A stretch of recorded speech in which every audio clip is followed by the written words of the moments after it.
Being brilliant is no longer enough. You also need to know how to communicate your value, own your story, and strategically position yourself for opportunities that arise in your career and in your business. If you have ever felt overlooked despite being highly capable and experienced, if you've ever felt like you've wondered why less qualified people seem to be getting the opportunities, or if you struggled to confidently articulate your value in leadership, business, or career spaces, this conversation is going to unlock something for you. In this episode, we are posing the question, how do you strategically position yourself for the opportunities, visibility, and leadership you know you're meant for without burning out, overcomplicating it, shrinking yourself in the process, or getting stuck on the clearance rack? Success isn't just about what you know anymore.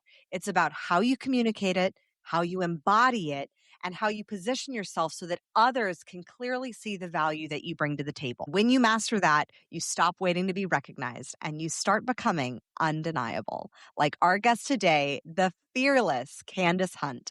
She is the founder of the 5-Minute Career Hack, where she helps people strategically elevate their careers, leadership presence, and opportunities through practical, high-impact shifts that create real momentum. Her work is rooted in helping people stop underestimating themselves, or as she calls it, staying on the clearance rack, and then start recognizing the value that they already bring to the table. Because often the difference between staying stuck and stepping up into your next level isn't years of work.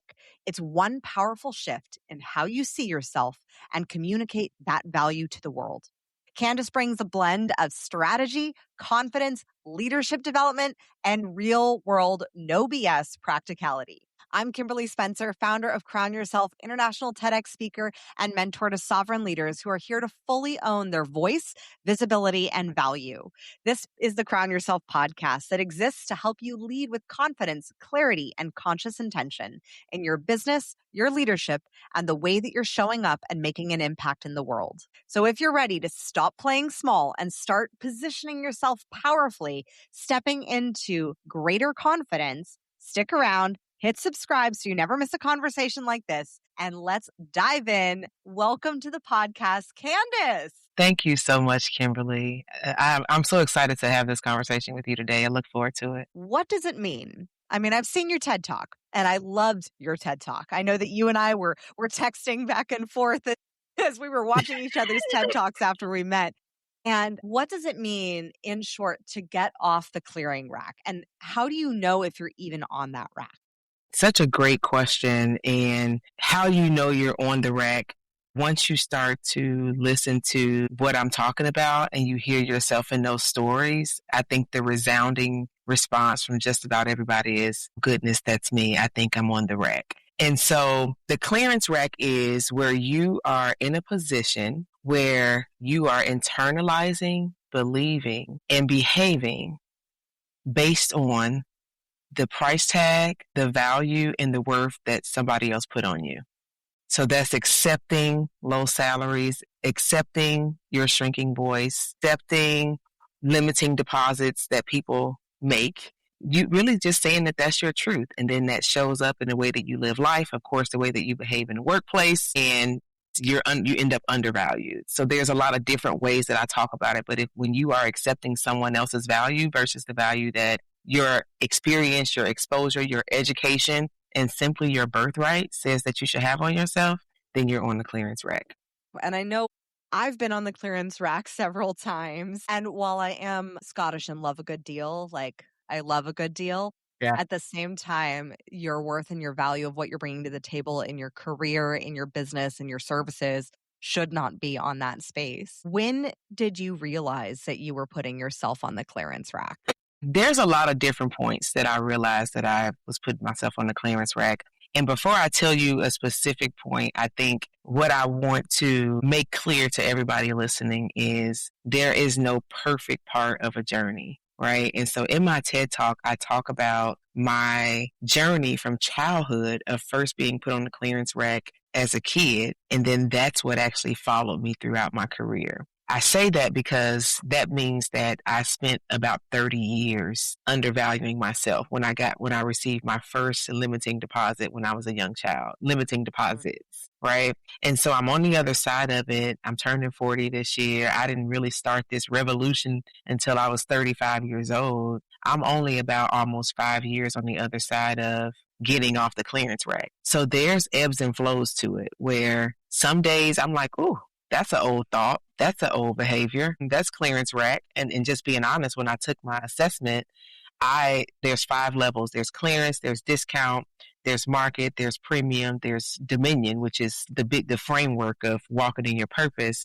But I score premium. And it's not because I haven't healed based on the work that I teach and the frameworks and the way that I help others, but that this is going to be a lifelong journey for many of us, especially women who were marginalized from childhood all the way to being in the workplace. And so I realize it even when it happens today, when I'm on the clearance rack. I want to make sure I say that first. That's why I started with that. I think that's so valuable, though, especially for women, because I look at my decade of building Crown Yourself in the coaching company, and we're going on 11 years, and there are still moments where I catch myself where I'm like, oh, damn. To be clear, this is not necessarily just about having like a lower price to offer, that everything has to be premium priced in your company. That's not necessarily the case. I know for some people when they're first starting out, but investing in like a $47 product is like, holy crap, they're like, that's a big deal for someone. I know when I first started and I was $40,000 in debt, like making that level of an investment of just $1,000 was like a big deal for me. But at the same time, recognizing that it more has to do with that internal value. And I love the fact that you bring up the fact that it's an ever evolving process. Because I tell all my clients, it's not new level, new devil. It's like new level. And then it's like the devil that just changed its outfit and it's in a new dress. Yeah, that's good. Yeah, absolutely. I think the biggest mistake we make with this is thinking that there's an arrival point where if I just do this work, if I apply right now, I'm in a 21-day challenge with the people in my community. And I'm like, when you get to the end of the 21 days, you're not going to be freed from the rack. You're going to constantly have to be challenging old beliefs, old habits, again, old deposits, old ways of thinking that really fueled and governed the way that you behaved out here in the workplace and in life. So yeah, it's definitely a lifelong journey and there is no arrival point. And I think finding the love for the process and the process of who you're becoming. I know that that's been a huge shift for me in recognizing it's not just about in basically almost surrendering the destination. In essence, it doesn't mean that I don't have goals, but it's a surrender of the process of who do I get to become as I go for this next revenue or next goal or next career milestone. Yeah. What mindset shift did you have to make that, and when did you find that love for the process in your journey? It was likely, I remember starting post burnout, like this very intense healing journey back in 2020. And because I am a natural born problem solver, and I know I didn't come out the womb solving problems, but maybe I did. But the way that I was raised, we solved problems. I was raised by single women. I got in the workplace. I'm definitely one of the only minority women in several spaces. And so I had to solve complex problems all the time and always constantly proving my existence. And so when I hit this phase of burnout, it was like, all right, this is a new problem to solve. And I remember probably about 2021, I had done all this work. I had a therapist, I had a coach. I was doing some intense stuff because I was, healing childhood traumas and recently divorced and revolutionized from a toxic workplace. And I negotiated my first severance offer. It was a lot of things that I did in a very short period of time, but I was still feeling like I don't feel better all the way because I was expecting what I had been used to is Candyce does the work and the problem is solved. And then I started to realize, well, you're trying to solve the wrong problem. You're trying to return back to who you once were. And really, what you need to be doing is focusing on where you're actually going. And it took me a while to accept that of you don't have to be the most productive. You're not even in the same spaces. You don't even want those things. And then you start going back and it's like, whose dreams are these anyway? Where did I learn that I wanted to be an executive in corporate America? Where did I learn that? Why do I feel like because I'm not that I'm not arriving and I'm only going backwards? And so over time and in some conversations with coach and therapists, I was coached on you're expecting this, I made it over the hurdle and then here's my rise, but your North Star has changed because you've changed your entire life. You've changed your entire way of thinking. You're challenging everything you've been taught. It's no way your North Star is the same. And so my North Star became freedom. Freedom to choose how I wanted to live, freedom to choose how I wanted to work. And no, that's not easy. You know that. You're an entrepreneur and it doesn't always feel free. But what it is I'm building confidence day by day all the time and forever will be because I'm willing to try just about anything to, just to continue to grow in my field. So the mindset shift was realizing that my North Star changed and letting my community help guide me through that so that I could go down my true purpose path. I think that making that North Star freedom is something I see so many entrepreneurs do. It's mine as well. But at the same time, building your own business takes a lot of responsibility. And I think that there's a misconstruction Mm-hmm. of freedom meaning a lack of responsibility in a way. I know that when I first started Crown Yourself, it was like the laptop lifestyle and hashtag. I'm like, no. I want the freedom to not go to the beach with my laptop. There gets sand in the laptop. I don't want the laptop lifestyle. I want like lifestyle, vacation, work, and space. How did you come to, because you've been incredibly successful in corporate, and how did you come to balance the responsibilities that come with entrepreneurship through the lens of that value of freedom? Yeah, it's a work in progress all the time. I wouldn't get on this platform and lie and say I have balance. I don't think that I do, and I don't even know if I believe in it because that means you have like 50-50 equal weight on things. And it's just, my life is just not set up that way. I'm a single mom. I do a lot of things. I have a t-shirt business, podcast. I do speaking. I do workshops. I do operations work occasionally for people. And so there is no balance. I think the way that I manage my North Star of freedom is just constantly being aware. I am constantly aware of how I'm feeling and I'm responding to my body, which is what I was not accustomed to doing when I was in corporate America. So that's the awareness piece is one. Two, there's practical things and tactical things that I use, like a calendar. So I made the mistake when I first got into entrepreneurship, a super tasky calendar and, here's all the things I can accomplish, overloading it, getting disappointed, getting deflated, not moving because I had too many responsibilities because I was used to high levels of productivity. But my awareness, after I realized the cycle wasn't working, my awareness was like, okay, what's happening is you're not getting anything done because you are doing too much because you're still shooting towards the wrong thing. And so now it's, what do time blocks look like? I can't be everything and do everything all the time. That is a way to be on the clearance rack. If I'm overextending myself, I'm not valuing myself. And so it's really a function of time blocks, saying no a lot, and I read a book called 12-Week Year. That was probably the game changer. Yes. When I started to adapt in quarters of systems of quarters, versus trying to, here's my yearly goals and now I got to get to this by the end of the year. That was probably the pivotal moment where I was like, all right, if I start to feel out of alignment, if my awareness and my body is saying, this isn't working, you are way off balance, kilter, all the things. Are you looking like your goals are too extended out? Are your activities in your calendar, and I use a bullet journal, I got 2 of them sitting here. Your bullet journal, your bank account, does it match your goals? And when you see that lack of alignment, for me, whose goal is freedom, I can't be free if everything is all over the place. I'm just stressed. I'm in survival mode. And that's counter to what I'm trying to achieve. So I hope I answered the question, but lots of different things that I use. Well, there's so many things to unpack here, Candyce, because I think that looking at it through the lens, I agree with you. I think balance was the wrong word for that question, because I too don't really believe in balance, especially as a mom with 3 young kids. Like, what balance? It's impossible. Yeah, it's impossible. Impossible. But there is harmony and there is integration, the ability to have that harmony and symbiosis of all the things working together collectively to support each other. The 12-week year, that was a book that changed how we run toward goals. And when I've strayed from that path, that's when things got out of alignment. Because I find the 12-week year is the best for people like me who are admittedly a procrastinator.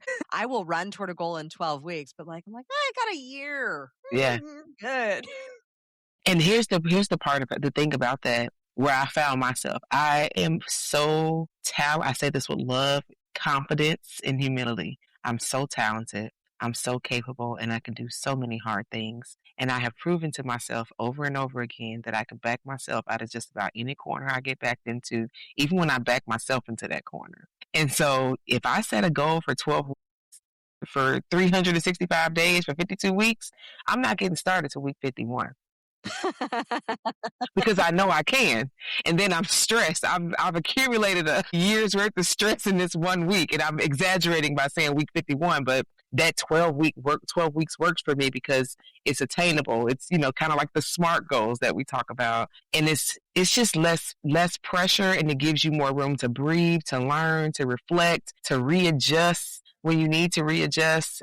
It's just a smarter way of working. And it was a game changer for me too. What are the biggest lessons from corporate that you wish more entrepreneurs took into their businesses? That is a very good question. Lesson that I wish entrepreneurs took to their own businesses. I think one of the things that I was challenged with going from from corporate America to entrepreneurship was not having a boss.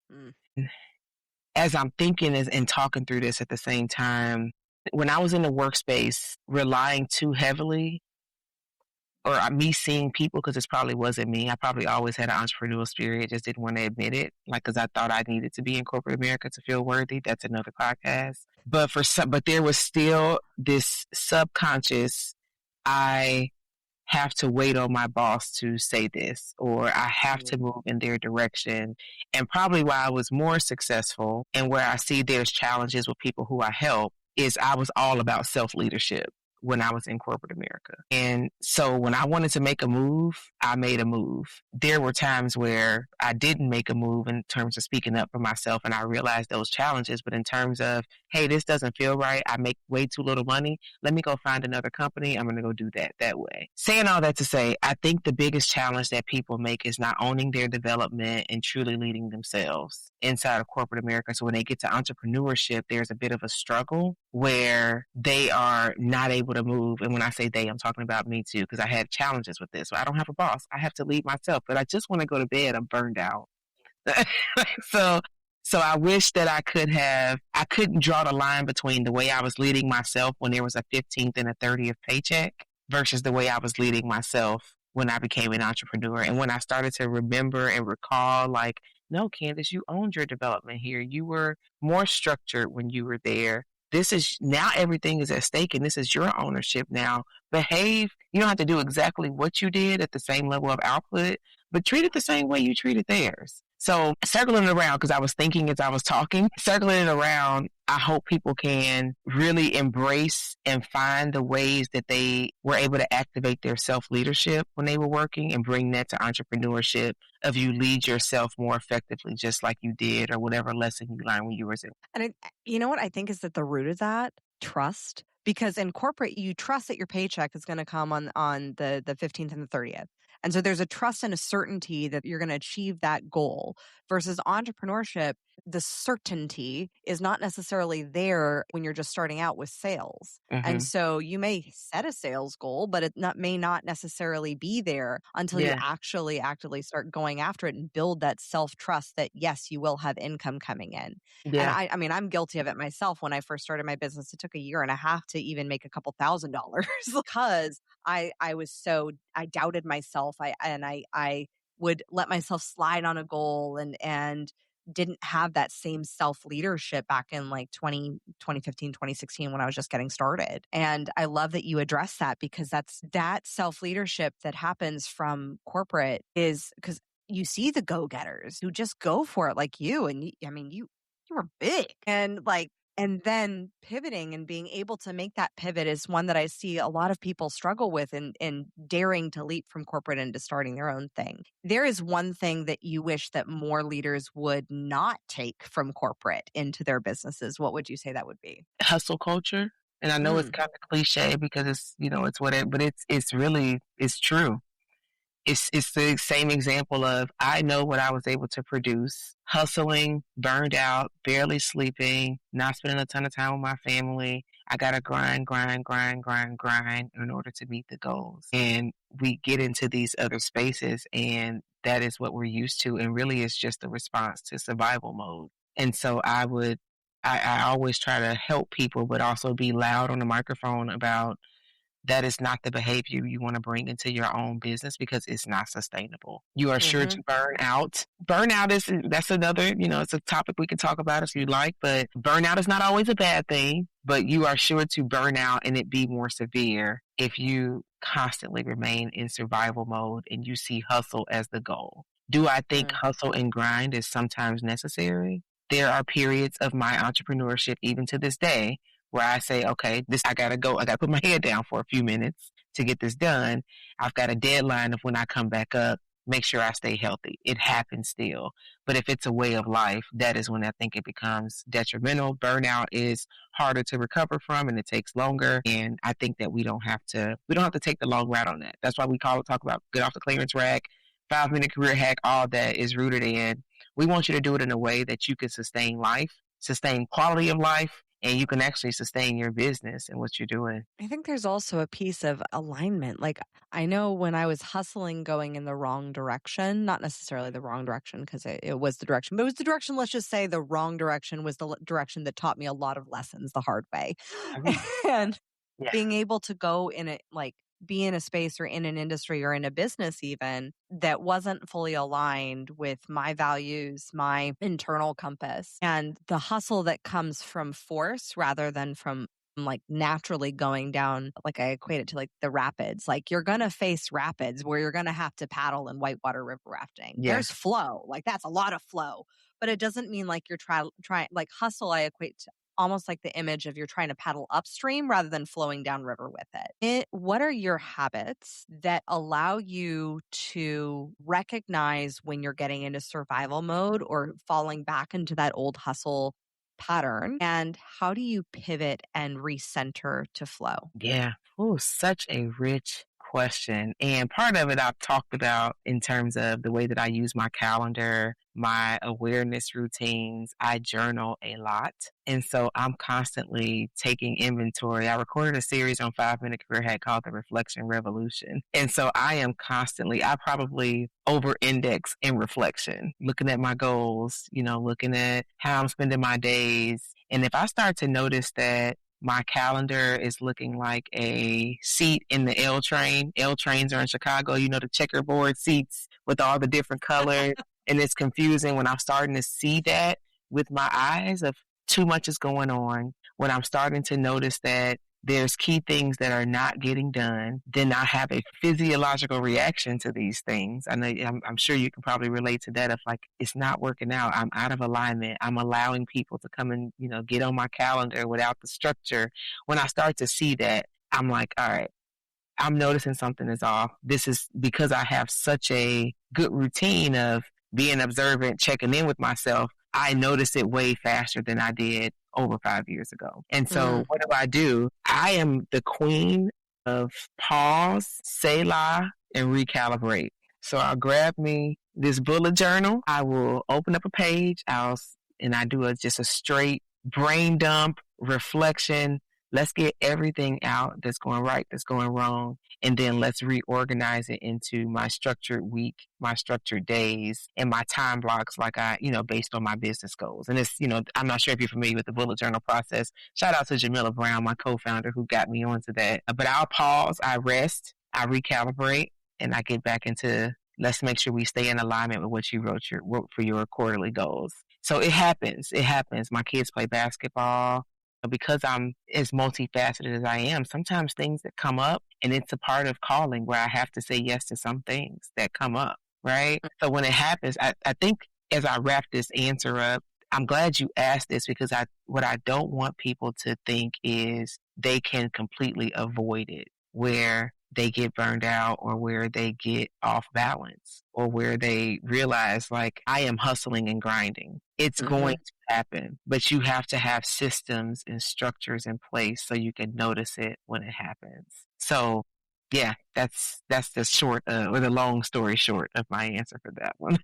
100%. I love that we went there, Queen, because I think I had a season just recently. Our sister company, Communication Queens, was helping one of our clients in launching his first live event. This was like the launch of his business, the launch of his brand, and we were hustling. And like, to be honest, like on top of my role as CEO of both my companies, I was like wanting to make this, like I wanted this event to be successful. Yeah. So I was working with my team until like 1 a.m., knowing that this was going to be like, that this was a short term push. And I Uh-huh. think of it like labor. Like, Mhm. you're not in contractions the whole 9 months. There may be moments of discomfort throughout like the gestational period, but it's only in the last bit that there's like a push to get out and you're actually in that push space of labor to deliver the baby. And I knew, I was like, as soon as that happens, like as soon as the event happened, which was an extraordinary success, I would like shout out to Rich. He did an amazing job launching Yeah. Animated You. But I knew that there would be a period of rest. And for me, I've built in, if I go away for an event or a weekend or something, I will have the next day where I just am mom.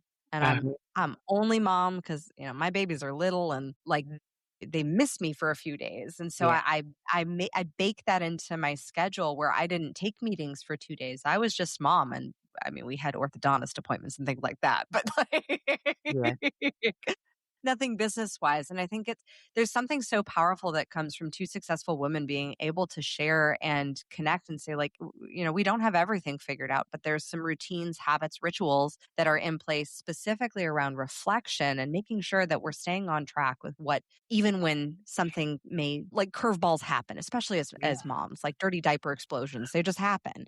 Yeah, Your yeah. kids are Yeah, yeah, I'm so glad I'm past that phase. You know, the other thing I would say too, and I wanted to make sure I mentioned this, like, so all these things happen, and I think the point that we miss, Kim, is that physiological response that I talked about. Like, I Mm, think that's the part that we ignore, that our body's telling us that you need to sit down. And so, you know, I think a common misconception is that we think that we can get rid of stress and that we're going to do these certain things, kind of like that North Star that I talked about. And then the stress is going to go away and I could just go on this path towards never having to experience burnout and overwhelm ever again. And whether there are good things or bad, it's, you know, I'm telling the truth, right? yep. That's, I hear it so often and I'm just like, what makes you think, who do you think you are? What makes you think that you're not going to have to experience this? And so I think what I try to make sure that we realize is that our body tells us when we experience it, it's inevitable. Stressors are not always bad. Getting married is stressful, and it's happening while you're building your business. Getting a new house, starting a new business. There's the Holmes Rahe stress inventory that basically lists the things that can cause you stress. Those are stressors. And if you start to add all those things up at the exact same time while you're building a business, being a mom, I have stressors happening every single day. And so I've got to Mhm. just be aware of that so I can know the response is going to happen in my body and I'm going to respond to it with my body. So other habits are getting 7 to 9 hours of sleep. I am serious about that. Last night's a great example. I stayed on the phone talking to my sister until midnight. I don't just get back up at 5 o'clock because that's when I was going to start my day. I'm going to get my 7 hours of sleep. I'm going to get my Mhm. 7 to 9. That's how serious I take it because I spent so many years in corporate America getting 4 to 5 hours. That is a part of my routine and my habits that when I notice I can get back. And then secondly is moving your body. The best way to respond to that stress and the routine and habits that matter more are moving your body in some form or fashion. I'm not saying you have to go to the gym and do all the weight. I'm not the nutritionist or the health expert, but I get outside and I try to move my body as often as I can as a response to that. So that's the thing that I wanted to make sure I mentioned as well. Oh yeah, I think you know the body knows before the brain does. My Yeah. my foray into personal development was not through mindset work. It was actually through my first business as a freelance Pilates instructor Mm. and So you learning. know. That's where I learned about the parasympathetic nervous system. That's where I Mhm. learned about how to regulate my body. I was in a chronic stress response for years because childhood and growing up with an addict for a father, like that was a chronic stress response. And I didn't realize that until I found Pilates, which activates the parasympathetic nervous system. And I was like, there's this whole other side of feeling that I could actually feel instead of constantly stressed and burn out. But it's about listening to the body. And I don't think our society has really rewarded the intuition that comes from the neck down. Mm-hmm. Mm-hmm. We have praised our logic and our reasoning and our strategy and being able to think and set goals and all of this conscious mindedness. But the subconscious mind runs the body. And when we Mm-hmm. can tune into that, there's so much wisdom inside. What have been your greatest revelations that your body has given you? Such a rich question. I don't even know that I thought about that. Some of the greatest revelations. I think what my body has proven to me over the last several years is that I am capable of building up muscle memory that I'm not most familiar with. And I tell the joke all the time that I am an athlete and I run my mouth and I jump to conclusions all day. So that's what makes me an athlete. But in fact, I was raised with my father telling me that I would never be an athlete, that I was fat and all these other different things that were those first limiting deposits, clearance rack speak, right? And so as I've gotten older and I'm, what I just talked about in terms of me listening to my body and working out more and going, moving my body as a stress response because stress is going to be here. I remember first doing it thinking, this is just not me. Like, I've never been a workout person. I am a serial like I do academics. I am smart. It's math, spelling bees, like excelling at work. That is what I do. And I remember thinking, how am I ever going to sustain this? Because I don't enjoy it.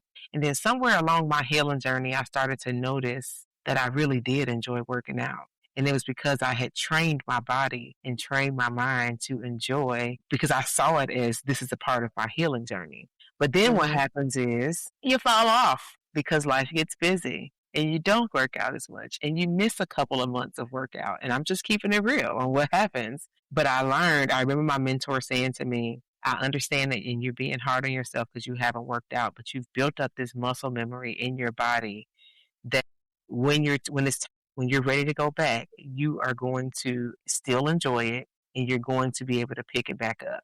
And she used to always say, what you don't mind, it doesn't matter. Wrapping it up to say, that was the biggest thing that I realized, that my brain is a muscle, my body is a muscle. It was all working together, but it was still a function of what I learned in academia, what I learned in the workplace. Really complex problems. I trained myself how to do something. I'm capable of it, and I built this muscle memory that I can repeat over and over and over again. And being able to, I don't have the lack of confidence that I can't get back out there if I have a resting period. I have confidence in it and I look forward to it when it happens. I think in a way it's kind of like that self-leadership that you were talking about with corporate. Yeah. Like remembering that you had that muscle memory and could bring that skill set and that muscle memory back into your business, which if we just remembered that in our, that is baked into our bones, that ability, and yet subtracting the hustle culture and the negative side of it. Like I used to work out to punish myself, and I had to grow and learn how to work out from a place of love and caring for myself and healing my body from bulimia. And when I got to that space, I was like, oh, I work out because I love myself. And so the muscle memory to go back to those hard, pushy workouts. I just don't enjoy that. That's not my thing. I like pushing myself. I mean, I am a marathon runner, but I think that there also comes a wisdom in knowing when to push and when is the season of, and being discerning in that season of what are you allowing for the push for in what season. So good. So good. And I think it goes back to what we talked about earlier, being in alignment with your goals, being in alignment with, your North Star. One of the things that I said to myself in this, as I started the season that I'm in now, which is Candyce 4.1 or something like that. Nice. I said, if for where I'm going and the things like my schedule, it's going to be what it is. I'm, constantly somewhere speaking, just doing something all the time. I have to have a higher level of stamina in order to sustain this, or I will crash and burn. So I have to make sure that my routine always includes and prioritizes how I take care of my body. And so I used to start it with, well, then that means, let's go back to the calendar. I need to make sure that my sleep is on my calendar, Kim.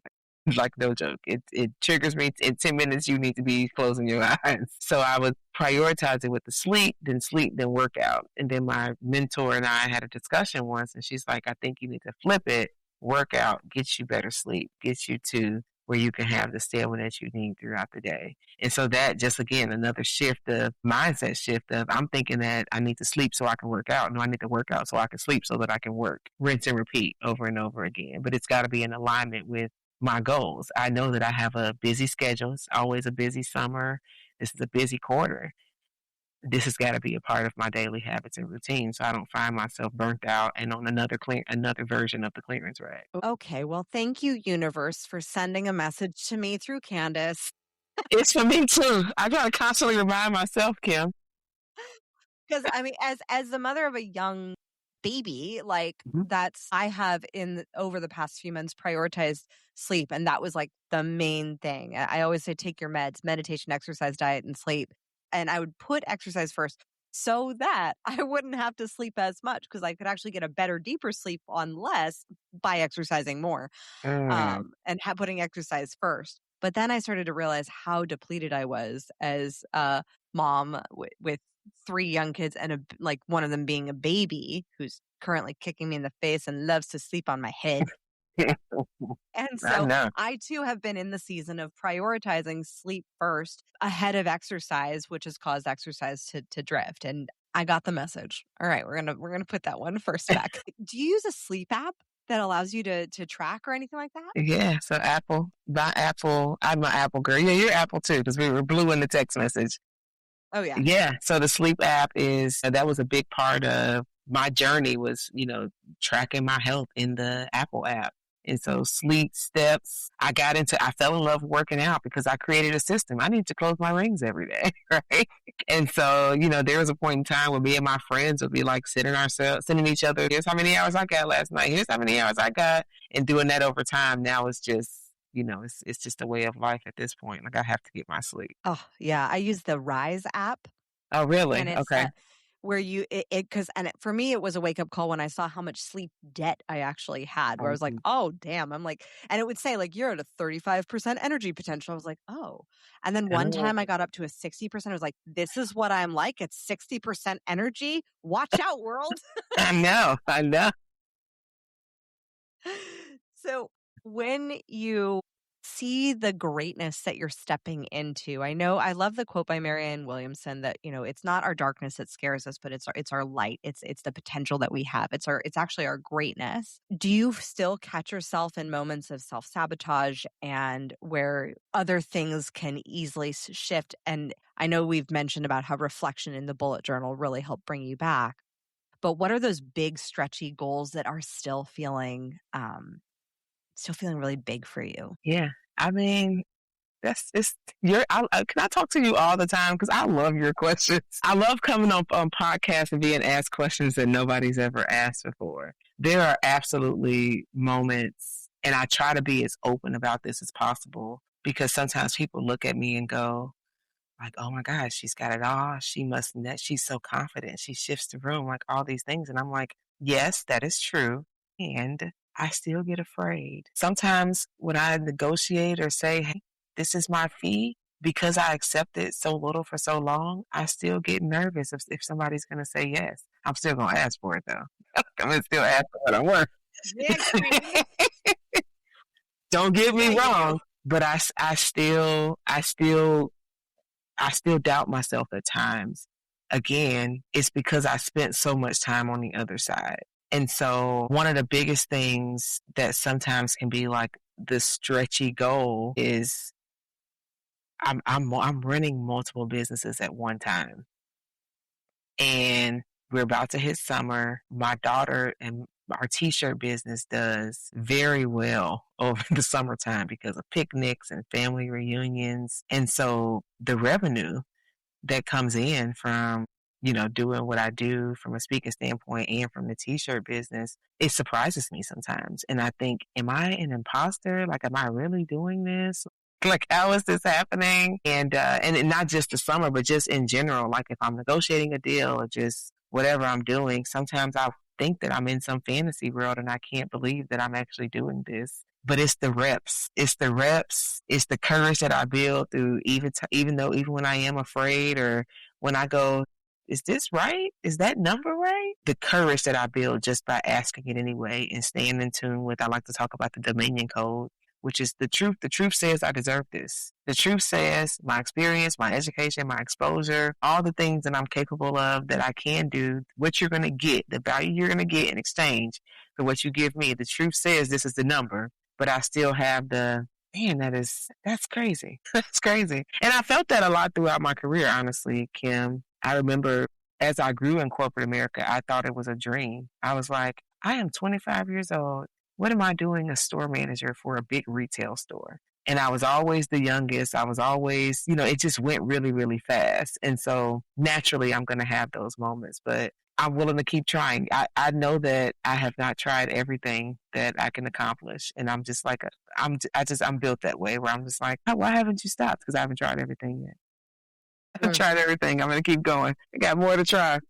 That's how confidence is built. One of my favorite definitions of confidence is being willing to try. And so even when that fear comes in, I've built so many reps, so much confidence, so much courage has been built, especially throughout the healing journey. Then I go back and look at the evidence of when I truly didn't believe in everything I was doing. It's a passing thought at times. I get scared, I get fearful, and I'm like, girl, please press send the proposal, send the proposal. They're going to say yes or no. Love it. I love it. I think from working with clients who have made the leap from corporate into entrepreneurship, one of the big fears that I see is of replacing their corporate salary. And I think it's a misperception because I think with entrepreneurship, it's scalable.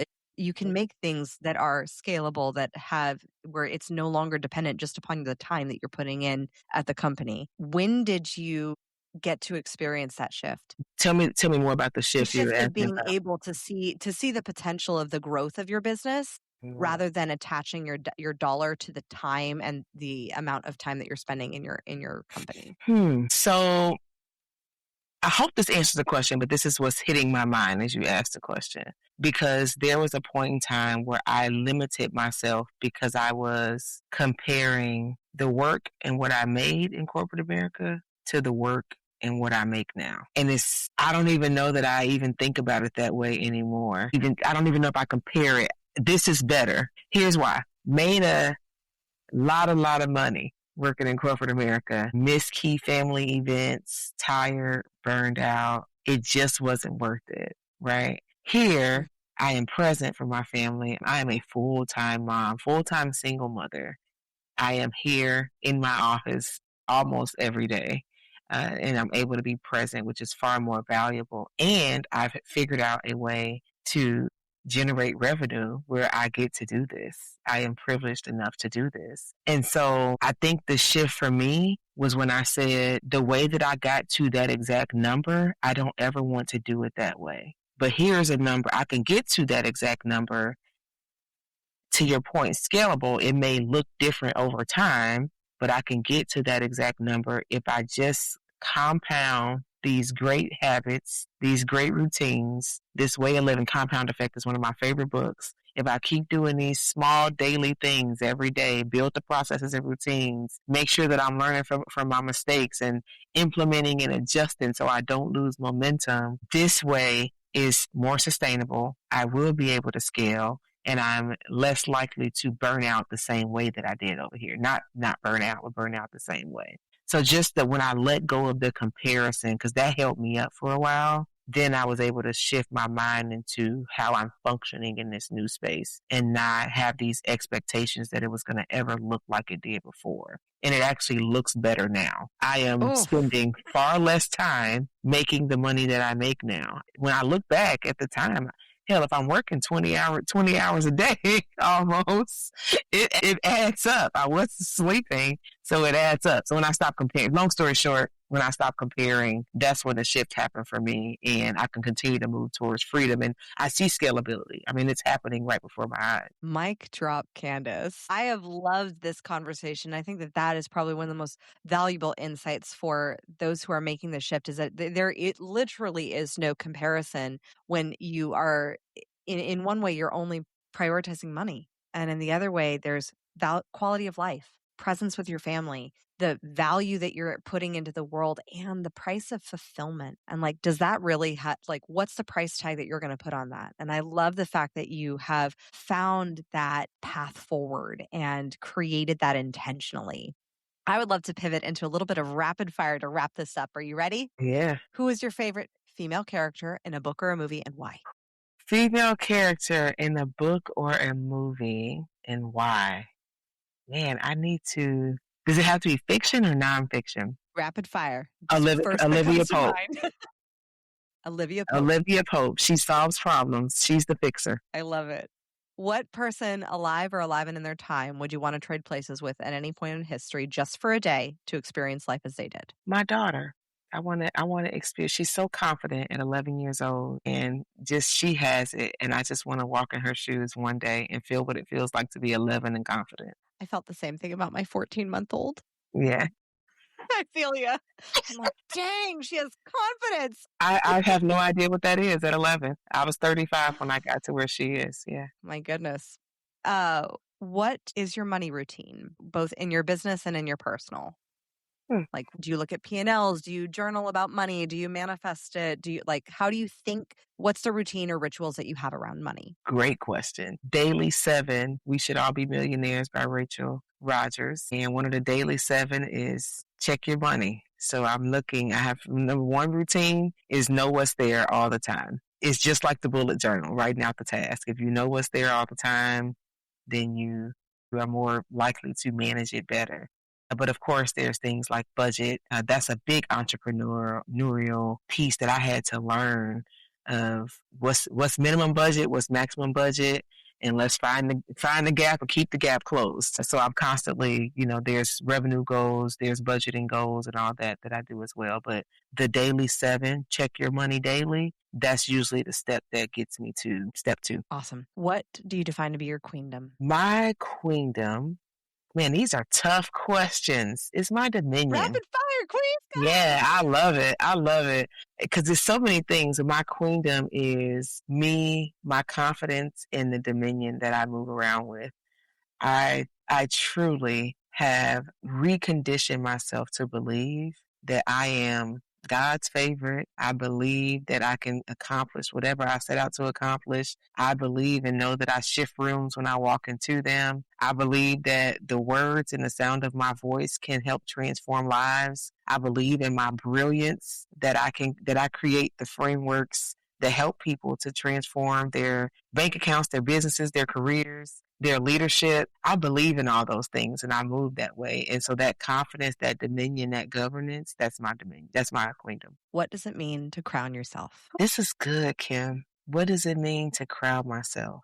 To crown myself is affirming myself. When I got on this healing journey, one of the first things that I did, and this is all career life and leadership, what we're talking about. Even though we spent time in the internal space, one of the biggest shifts I made was changing my self-talk and affirming myself and not waiting on someone else to affirm me. So when limiting deposits come my way or when undervaluation comes my way, I can say I believe in myself because I've had the conversation with myself first. And so I crown myself by affirming myself. Candyce, where can we find you? How can we grow our own dominion? How can we get ourselves off the clearance rack and get into your ecosystem? Yes. So on social media, I am most active on LinkedIn. So follow me there, Candyce Hunt, Candyce Hunt. On LinkedIn, send me a DM if you want to connect. That is usually the fastest way to connect with me.